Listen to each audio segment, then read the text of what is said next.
It's time for My Favorite Husband, starring Lucille Ball. Jello, everybody.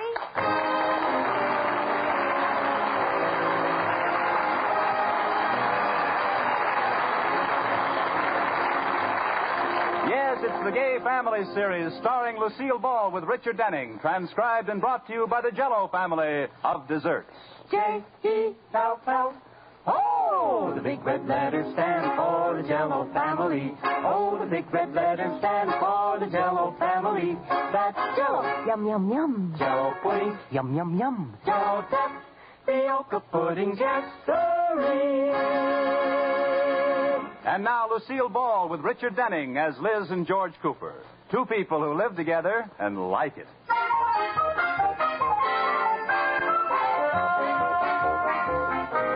As we look in on the Coopers tonight, George is just coming home for dinner after a hard day's work. Hi, honey, I'm home. Oh, hello, George. Give me a kiss.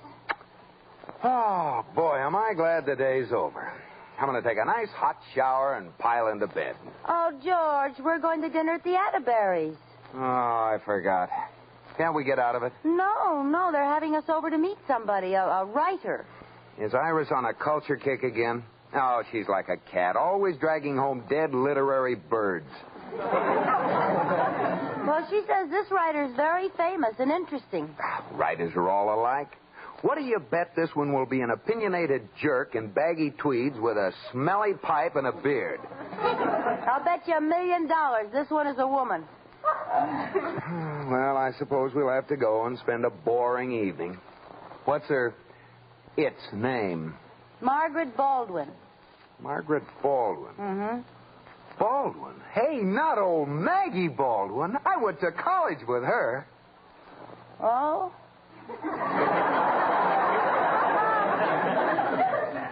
Well, do you think it's the same one? I'll bet it is. Maggie was always writing poetry for the school magazine, and she was editor of the yearbook. Sure, it's the same one. Well, I imagine she's the homely, intellectual type. Oh, not Maggie. Would you mind backing up a few words? I don't like the tone of your oh-ho-ho. That Maggie was quite a dish. Besides being brilliant, she was a gorgeous blonde. You know, George, I think you're right. This might be a very boring evening. Oh, I don't know, Liz. As you say, it won't hurt me to absorb a little culture once in a while. Yeah, but you're tired, George. Gee, I wonder if good old Maggie's changed. If you're that tired, George, let's stay home. No, this will be interesting. I better go put on a clean shirt. Oh, you don't have to. Oh, it's no trouble.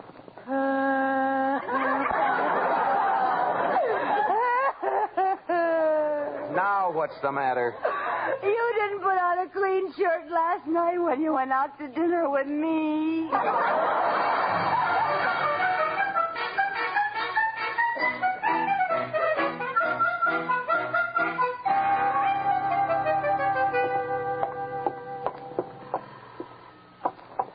Now, before we go in, Liz, I want you to promise me something. Liz. Oh, now stop acting like a child. I want you to promise me you'll behave and not make any smart aleck remarks to Miss Baldwin. Oh, I'll behave, Daddy. Liz? I'll only take one piece of cake, and when I go home, I'll curtsy and say I had a very nice time at your party. Never mind. Oh, hi, Mr. Atterbury. George boy, Liz girl, come in. Hi, Uncle Rudolph. Is Miss Blank Verse here yet? She and Iris are upstairs. They'll be right down. Say, I went to school with Margaret Baldwin. I wonder if it's the same one. What's she look like? Oh, she's quite a girl, boy. A girl boy?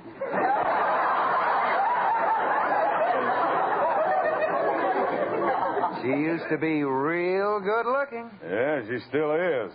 Wait till you get a load of her iambic pentameter. I'll bet it's died. Liz, iambic pentameter is... Oh, never mind. Oh, good. The Coopers seem to be here. Well, I'm anxious to see if it's the same George that... George Cooper, it is you, isn't it? Maggie! Maggie Baldwin. Just stand there, George, and let me look at you. Miss Baldwin, this is Mrs. Cooper. How do you Oh, do? George, dear, you haven't changed a bit. I'm very pleased. That same wicked glint in your eye I used to think so horrid. That same carefree, unruly curl on your forehead. Well. It isn't Edgar Guest. I beg your pardon. Miss Baldwin, this is Mrs. Cooper. Oh, yes, Maggie. This is my wife, Liz. Your wife? Well, I always wondered what kind of a girl George would marry. Let me look at you. Well, Now, just a minute. Liz? Rudolph, do something. Talk about her book. Miss Baldwin, I've been meaning to tell you I certainly enjoyed your book. Oh, really, Mr. Atterbury? I didn't suppose you'd read it. Most men don't care for poetry. Oh, I enjoyed it all right. And gad, what a provocative title. Did you really think so? I'm ashamed to say I haven't read the book. What was the title, Mr. Atterbury?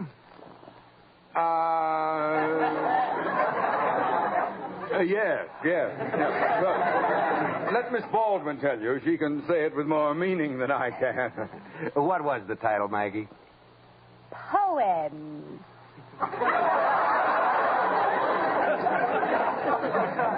Gad, that is provocative. Thank you, Mrs. Cooper. And if you ever write a sequel to it, I've got a smash title for you. You can call it More Poems.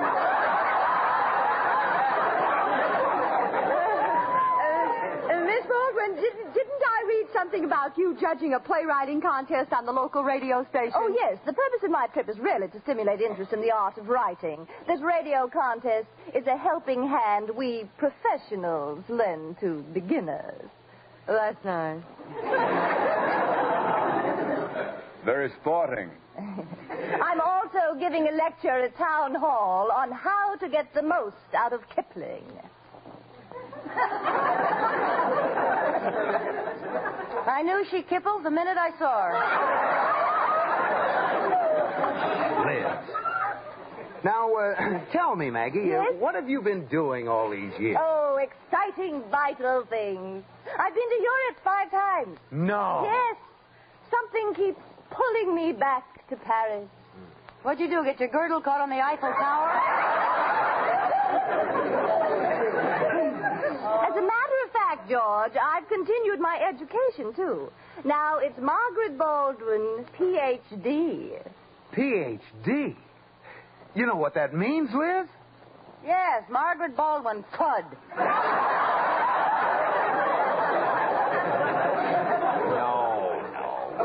No, it means she's a doctor. Yes, that's right. Oh, say, I'm glad you're here, Doc. I sure feel rotten. Elizabeth? Take a look at my throat, will you?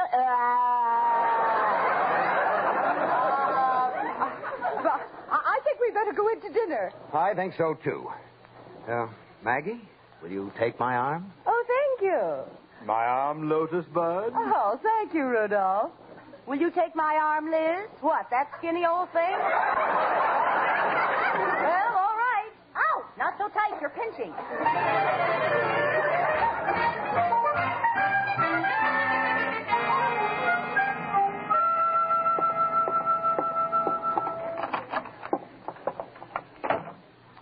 Well, that was a nice, silent ride home. Now, I hope you're satisfied with the way you acted tonight. Frankly, I'm amazed that you'd be so jealous. You wish you were married to her. Oh, I do not. You do, too. Oh, stop it. I don't want to be married to a brilliant, intellectual woman. I want to be married to you.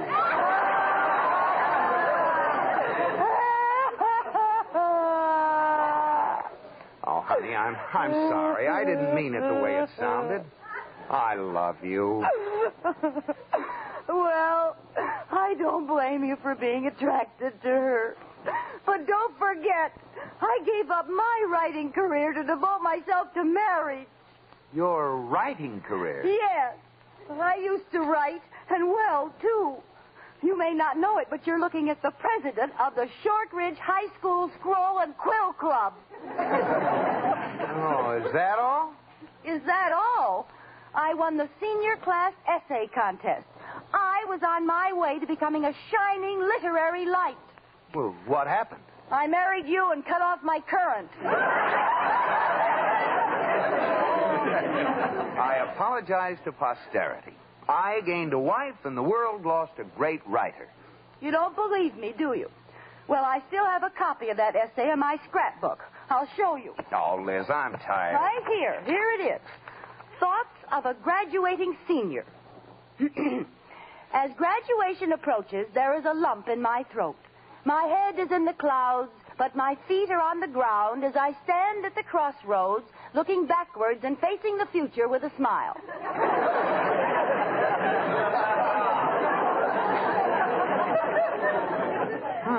You were quite a contortionist in those days. George Cooper, are you laughing at me? No, I'm not laughing. Well, go ahead, laugh. They laughed at Robert Fulton, too, you know. Robert Fulton? What did he write? You think I don't know, huh? Showboat. I'm sorry I laughed, Liz, but let's face it, you never were a writer and you never will be. Oh, yes, I was, and oh, yes, I will be. I'll show you. Oh, forget it, honey. No. This is a challenge. I'm going to enter that radio writing contest your girlfriend is going to sponsor. What do you think of that? Yeah, well, you'll laugh out of the other side when I win that contest. You're looking at Liz Cooper, radio's answer to television.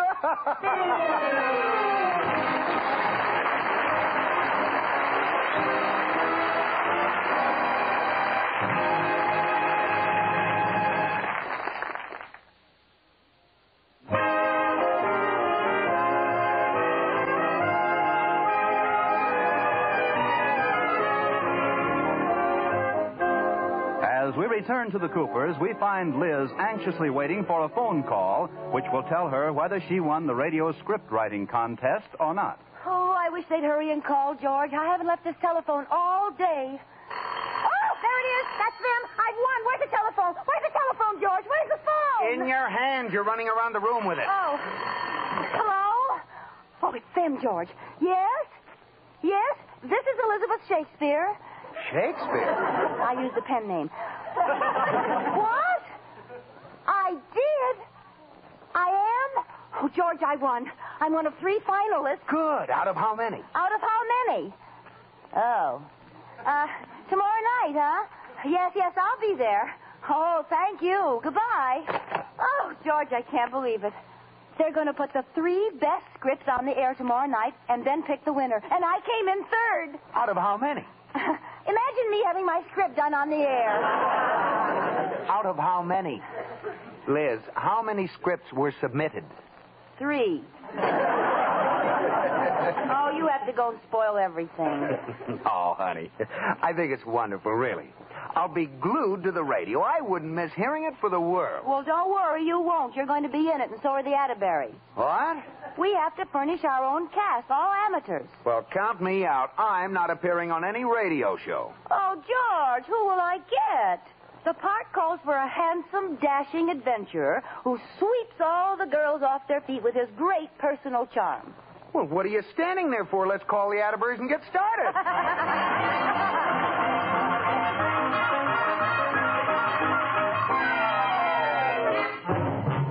We came over as soon as we could, Liz girl. Well, I sure appreciate it, Iris.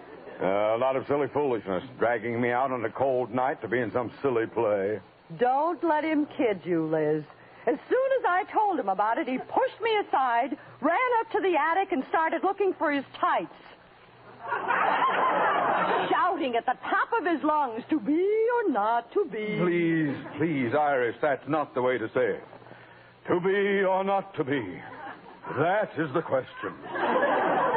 Yes, dear, but not Whether now. it is nobler in the mind to suffer the slings and arrows of outrageous fortune, or to take arms against the sea of troubles, and by opposing end them. Rudolph. To die. To sleep no more. That's right, Rudolph. No more.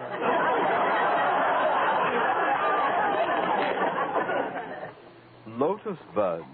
Look, everybody, let's get started, huh? Now, here are the scripts.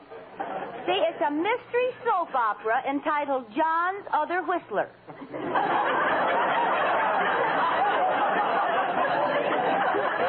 Well, that's quite a title. Oh, thank you. Now, Mr. Atterbury, you play the whistler. Oh, bad casting. He's got the weakest pucker in town. Iris.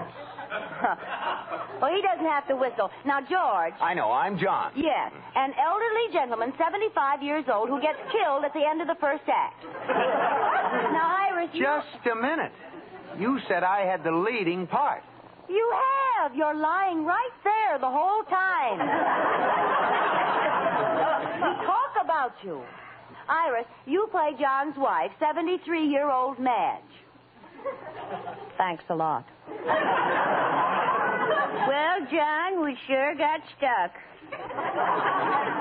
We sure did. I'll be dead, believe. All right, let's start now. Now, just a minute. What does the whistler sound like? Oh, you know. So you thought you'd get away with it, eh, Madge? Oh, yes, I remember him. You walk into the room, don't you, Madge? And there on the floor is a boom-boom dead man.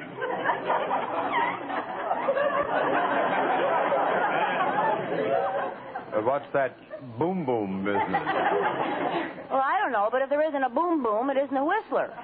Now, here we go. Well, what are you going to do, Liz? Well, don't worry about me. Besides being the writer, I'm also the director, the producer, the sound effects man, incidental voices, and the music. Oh, pardon me. Orson? Go ahead, George. You be the announcer. Okay. Presenting John's Other Whistler. Written, produced, directed, edited, sound effected, and musicked by Liz Cooper.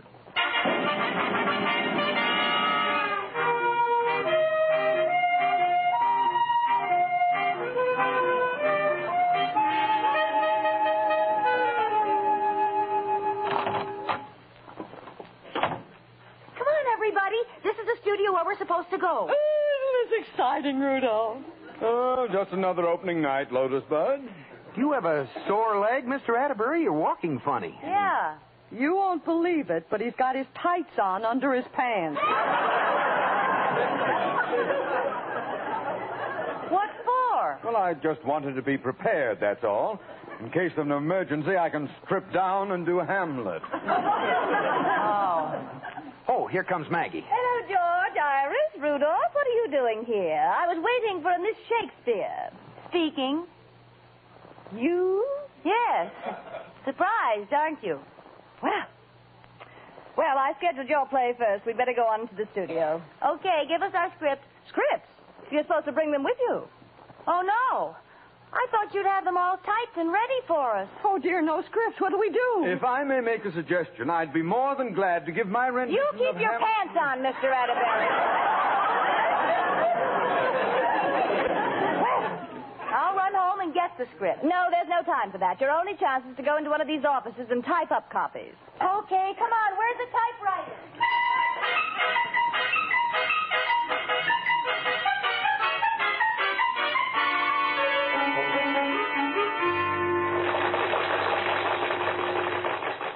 That finishes our second original radio script by Mrs. Virginia Hall. I finished. And now, Here's your scripts, everyone. I never typed so fast in my life. and now our third and last script written by Liz Cooper, entitled, may I have a script, please? Here. The Quick Brown Fox Jumps Over the Lazy Dog. No, I was practicing typing. The title's next. John's Other Whistler. Well, go ahead. Yeah. Go ahead. I'll do the sound effects.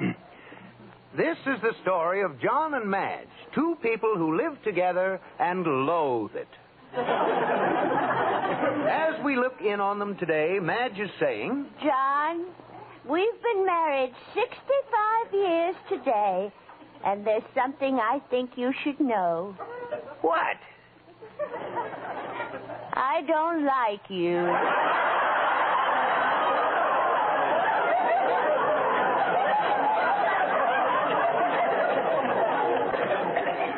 Well, I'll be dead blamed. I love you. You got a face like a camel. See that? That's cameo. oh, That's wrong. You got a face like a cameo. Your mouth is like a rosebud. And your nose is continued on the next page.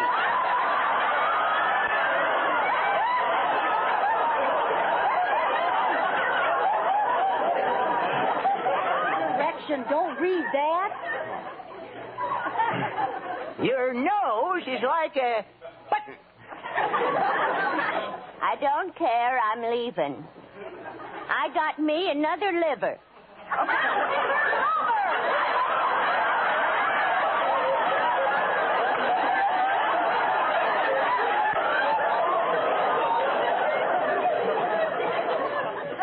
At my age, I'd get more use out of another liver.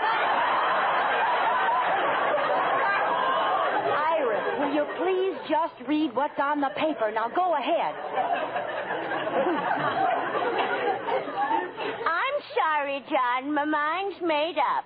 Yes, your mind's made up, isn't it, Madge? You're going to kill John and collect the insurance, aren't you, Madge? I know the nameless terriers? Terrors. Terrors of the night. For I am the Whistler.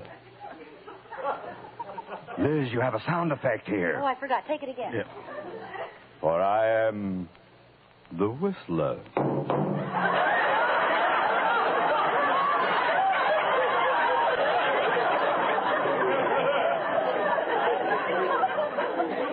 And John, your wife is leaving you.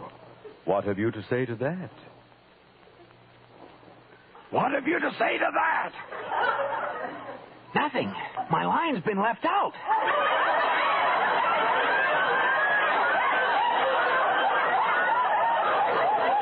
Let's go for my line, Liz. All right. Hark, I hear a doorbell. Liz. Oh, yeah. No, Liz. Hark, I hear a doorbell. Oh. Doorbell, doorbell. Hark, I hear an auto horn. Never mind. I got the doorbell. I wonder who that can be, John. You wonder who that can be, John, don't you, Madge?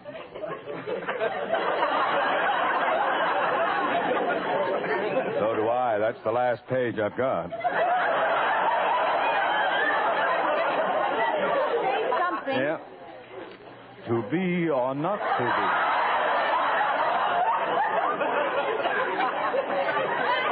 That's the question, isn't it, Madge? Rudolph. All right. I think that's enough of this. That's not in the script. I know it. But we haven't finished. Oh, yes, you have. Our time is running out. I have the judge's decision in this envelope. The prize for the best play goes to the comedy written by Liz Cooper. Well, I'll be dead blamed. Liz, you're a genius. How'd you ever learn to write comedy? Oh, there's nothing to it. You just write it serious and type it in a hurry.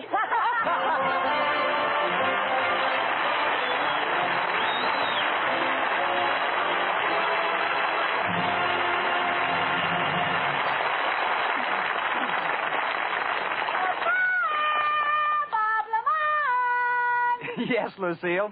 What's the ticket tonight? Tonight, Bob, we are going psychological. You are a hypnotist, and I am your subject. A little psychological music, men.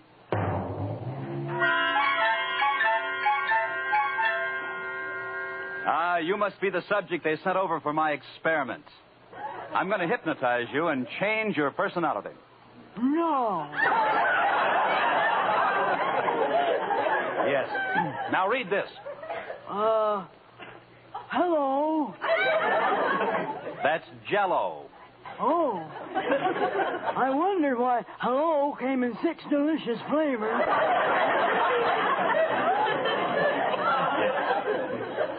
You can't taste hello. It's a word. I know. Now, if you'll just hello. Hello. Can't taste a thing. I know. It's Jell-O. Jell-O comes in 6 delicious flavors: strawberry, raspberry, cherry, orange, lemon, and lime. Okay, if you say so. Now, just look me in the eyes. You are drowsy. Your head is getting heavier and heavier. Your eyes are closing. Your head is getting heavier, heavier, heavier. What was that? My head, it slipped right out of my hand. Oh, no. If you hadn't made me close my eyes, I might have caught it. Well, you're hypnotized, all right. All right, now you're a scintillating French girl. Ooh la la. Now read this. Oh. Ooh la la. Jell-O makes you think of the real ripe fruit itself. Ooh la la. No. Ooh la la. For the big red letters on the ooh la la box. Stop it. Jell-O is so wonderful because the ooh la la flavor is ooh la locked in and can't get out till your first delicious spoo la la oonful. I suppose you know how you sounded. Yeah, ooh la lousy. Good night, Bob.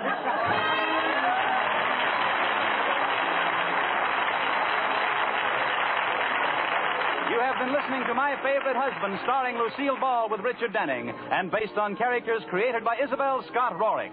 Tonight's transcribed program was produced and directed by Jess Oppenheimer, who wrote the script with Madeline Pugh and Bob Carroll Jr. Be sure to listen to Lucille Ball in My Favorite Husband again next week, presented by J-E-L-L.